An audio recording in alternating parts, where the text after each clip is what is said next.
Comment faire une vidéo professionnelle avec seulement un téléphone? Oui, tu as bien compris, avec juste un téléphone. Aujourd'hui, nous allons apprendre étape par étape comment préparer, filmer, mais aussi monter une vidéo YouTube avec seulement un téléphone, que ce soit sur iPhone par exemple ou sur un téléphone Android comme celui que j'ai ici.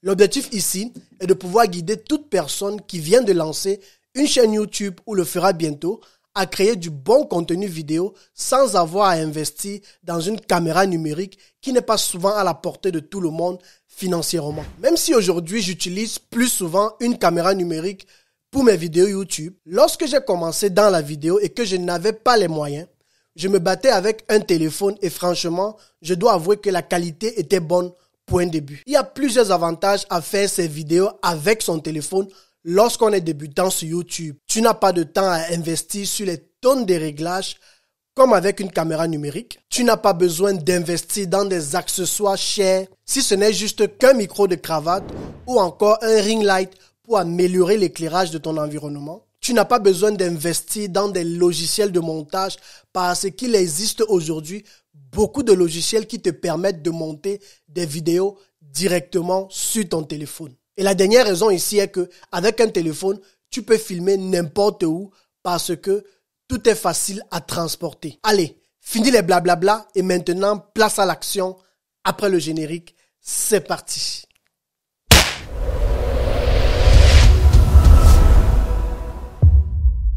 Étape numéro 1, trouver son sujet. Une très bonne vidéo dépend toujours de comment tu as préparé le contenu bien à l'avance. C'est pourquoi, avant de commencer à enregistrer, je réfléchis clairement à ce que je veux montrer dans ma vidéo. S'agit-il d'un tutoriel vidéo, de voyage, d'éducation sur un sujet ou encore s'agit-il d'un vlog? Est-ce que tu fais dans le vlogging?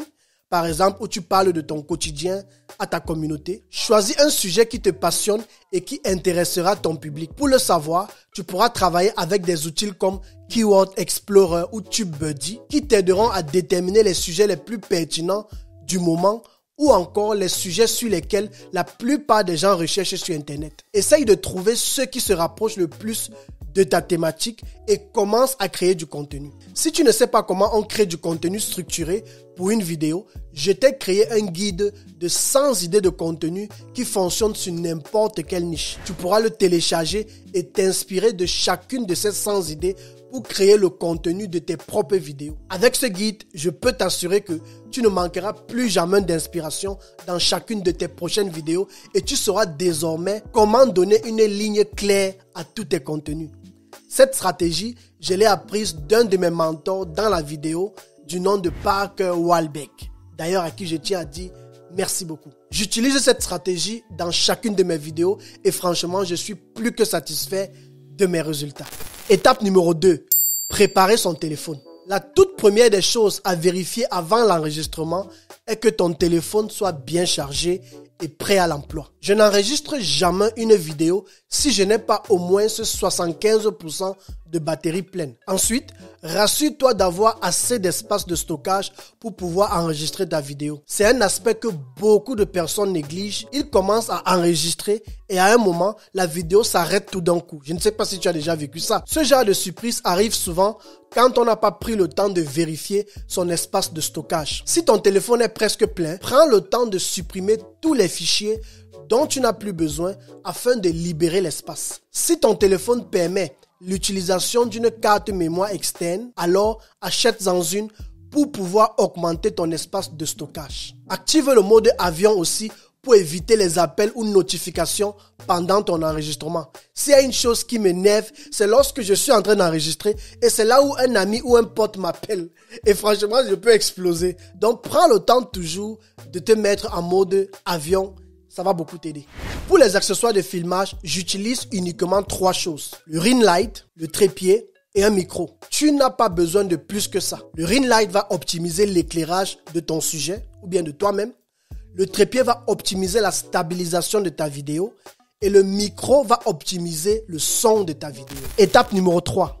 Choisis le lieu de tournage. Dans cette étape, tu vas trouver un lieu de tournage approprié qui correspond à l'ambiance de ta vidéo. L'avantage avec un téléphone est que Comme il est facilement transportable, ainsi que ses accessoires, tu peux faire des vidéos partout où tu veux, que ce soit à l'extérieur ou encore à l'intérieur de chez toi. Dans le cas où tu souhaites faire des vidéos à l'extérieur, évite les endroits bruyants ou avec beaucoup de mouvements. À moins que ce soit du vlogging où on se déplace généralement pendant qu'on filme, je te conseillerais de chercher un endroit calme, par exemple dans la nature ou bien dans les montagnes, en fonction de là où tu vis. Un endroit où tu ne seras pas dérangé par les bruits et qui permettra à tes abonnés de te suivre sans distraction autour de toi. L'éclairage est aussi crucial pour une vidéo de qualité. Pour cela, essaye de trouver un endroit avec une bonne lumière naturelle ou alors une lampe d'éclairage sur ton lieu de tournage. Moi particulièrement, je recommande toujours à tous mes élèves débutants sur YouTube d'utiliser un ring light. Il ne coûte pas cher et est vraiment plus simple à utiliser. Le ring light va éclairer autour de ton téléphone tout en frappant sur ton visage, ce qui permettra à ton public d'avoir une meilleure qualité de ta vidéo. Je t'ai aussi mis en description au besoin la liste de tout mon matériel vidéo avec lequel je filme toujours, que ce soit avec téléphone ou avec caméra numérique. Tu auras la liste de tout ce que j'utilise ici dans mon studio pour pouvoir t'inspirer de cela et acheter ton propre matériel. Étape numéro 4, les réglages vidéo du téléphone. Dans cette étape, tu vas prendre le temps de bien régler les paramètres vidéo de ton téléphone. Pour cela, ouvre l'application caméra de ton téléphone, sélectionne le mode vidéo, ensuite règle la résolution de la vidéo en fonction de tes besoins. Par exemple, si tu veux une vidéo assez propre, tu peux filmer en 4K si ton téléphone te le permet bien sûr. C'est le cas par exemple des iPhone 13, 12 et 14 et ainsi de suite. Mais par défaut, la résolution d'une vidéo sur téléphone est en Full HD, c'est-à-dire en 1080p. Tu as aussi la possibilité, comme dans le cas du iPhone, de régler le nombre d'images par seconde. Moi, je laisse toujours cette fonctionnalité à 25 ou à 30 images par seconde. Si tu as la possibilité de régler la luminosité de la vidéo, alors règle-la tout en tenant compte de l'éclairage externe venant de ton ring light. Certains téléphones offrent aussi le mode focus automatique ou bien encore focus manuel, souvent en abrégé AF ou bien MF. Cette fonction te permet d'indiquer à ta caméra sur quel sujet il va filmer de manière claire, tandis que les alentours du sujet seront moins clairs ou légèrement floutés. Généralement, si ton téléphone a cette fonction, tu n'auras juste qu'à toucher sur l'écran de ton téléphone avec ton doigt. Donc, je prends mon téléphone, je le touche avec mon doigt. Tu n'auras juste qu'à toucher à l'endroit exact où tu souhaites que le focus soit gardé et la caméra fera le reste du travail. Étape numéro 5, le filmage. Il est maintenant temps de commencer à enregistrer ta vidéo. Moi, par exemple, je tourne la plupart de mes vidéos avec un téléprompteur pour m'aider à ne pas perdre le fil de mes idées.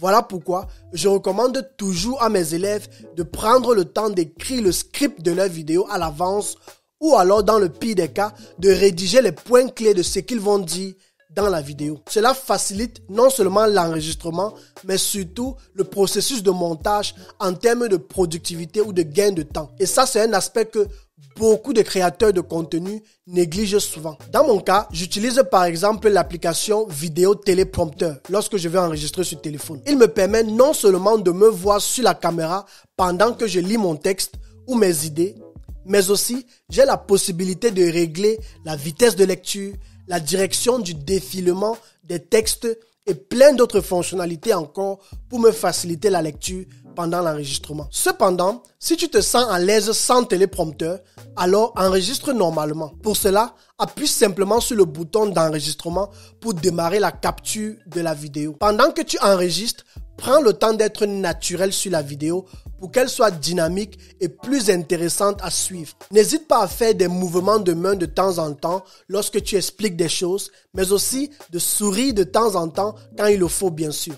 Car les visiteurs n'aiment pas trop quand on est juste sérieux tout le temps durant. Rassure-toi aussi de toujours avoir les yeux sur la caméra et non à gauche ou à droite ou de regarder en haut, en bas, à gauche. Ça distrait beaucoup en fait. Tu auras peut-être besoin, comme moi, dans mes débuts, de t'entraîner 2 à 3 fois sur quelques phrases avant de réellement commencer à enregistrer. Comme je l'ai déjà dit plus haut, si tu souhaites apprendre comment écrire le script d'une vidéo, n'hésite pas à te procurer mon guide sans idée de contenu que j'ai pris le temps de mettre en place pour aider les débutants à maîtriser la structure d'une vidéo YouTube. Tu vas apprendre comment on fait des intros, les accroches de début, comment on entre dans le sujet d'une vidéo et surtout comment capter les gens avec le titre d'une vidéo. Tu pourras utiliser les 100 idées de contenu et simplement les adapter à la niche de ta chaîne YouTube. Je t'ai laissé le lien en description, ne l'oublie pas. Étape numéro 5, le montage vidéo. Lorsque ton enregistrement est terminé, la partie la plus importante qui va suivre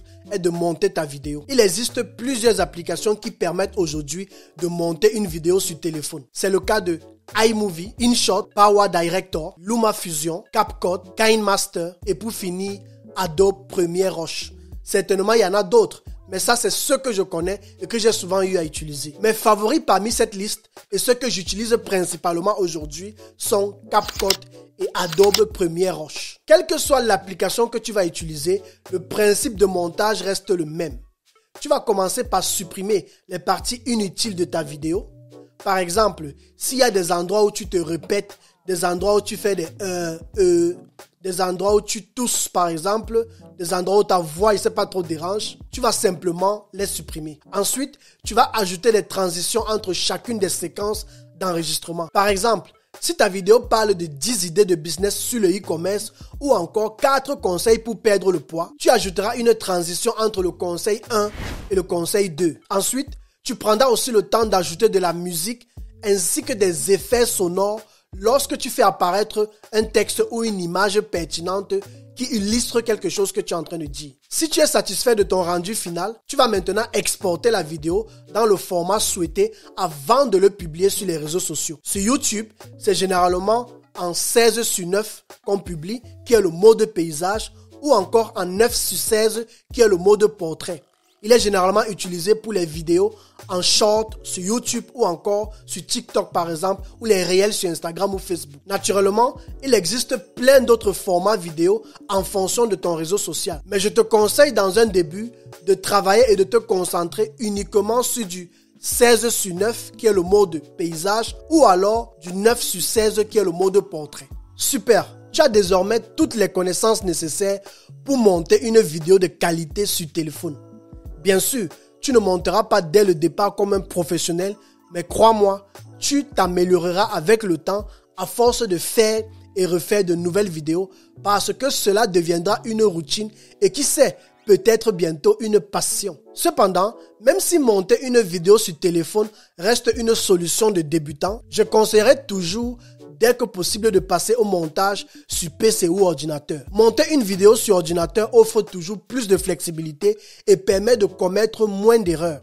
Tout simplement parce que l'écran est d'abord plus large qu'un téléphone, ce qui permet d'avoir une vue générale sur tous les aspects de la vidéo. D'un autre côté, certaines applications vont dépendre d'une bonne connexion Internet tout le temps afin de pouvoir charger certains effets ou fonctionnalités, ce qui ne sera pas toujours le cas sur PC ou ordinateur. Commence donc par monter tes vidéos sur téléphone et dès que tu pourras, passe au montage sur PC. N'hésite pas aussi à aller jeter un coup d'œil sur ma formation YouTube Pro Max qui est totalement gratuite pour ma communauté. Je partage dans cette formation mes 10 années d'expérience en montage vidéo afin d'aider tous ceux qui viennent de se lancer sur YouTube à savoir créer de belles vidéos, mais aussi à savoir vendre avec la vidéo pour le cas des entrepreneurs ou alors ceux qui aimeraient démarrer un business sur Internet et qui ont besoin d'une chaîne YouTube. Merci d'être resté jusqu'à la fin de cette vidéo et on se dit à très bientôt pour un nouveau contenu. Ciao, ciao.